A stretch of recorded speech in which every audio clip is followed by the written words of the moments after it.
V D സതീശന്റെ ഈ അടുത്ത കാലത്തെ RSSുമായി ബന്ധപ്പെട്ട് ഒരു വിശ്വവിഖ്യാത ഡയലോഗ് അടിച്ചിരുന്നു. സതീശൻ ചില സന്ദർഭങ്ങളിൽ മാധ്യമങ്ങളിലൂടെ ഇതുപോലുള്ള പഞ്ച് ഡയലോഗ് അടിച്ചിട്ട് അങ്ങ് പോവും. പക്ഷേ ആ ഡയലോഗ് സതീശൻ മറന്നാലും നാട്ടുകാർ മറക്കില്ല. എന്താണെന്നല്ലേ? ദേ ഈ ഡയലോഗ് ഒന്ന് കേട്ടെ.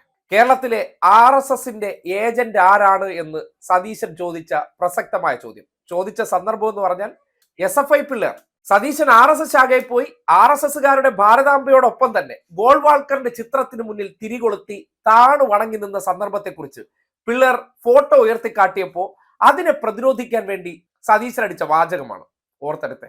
നേതൃത്വം കൊടുത്ത ആളല്ലേ പിണറായി വിജയൻ? ആരാ RSSന്റെ ഏജന്റ്? ആരാ RSSന്റെ ഏജന്റ്?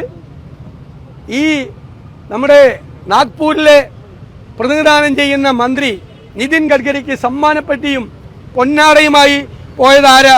ഏത് RSSന്റെ ഏജന്റാ അവിടെ പോയത്? ആരാ പോയത്? കേട്ടല്ലോ. നാഗ്പൂരിലുള്ള RSS ഏജന്റ് ആരാണ്? അയാളെ അവിടെ പോയി കണ്ടത് ആരാണ്? എങ്ങനെ? മുഖ്യമന്ത്രിയും PWD മിനിസ്റ്റർ ആയിട്ടുള്ള മുഹമ്മദ് റിയാസും ദേശീയപാത തകർന്ന സന്ദർഭത്തിൽ അദ്ദേഹവുമായി കൂടിക്കാഴ്ച നടത്തിയ സന്ദർഭത്തിലാണ് സതീശന്റെ ഈ പ്രസക്തമായ വാചകം.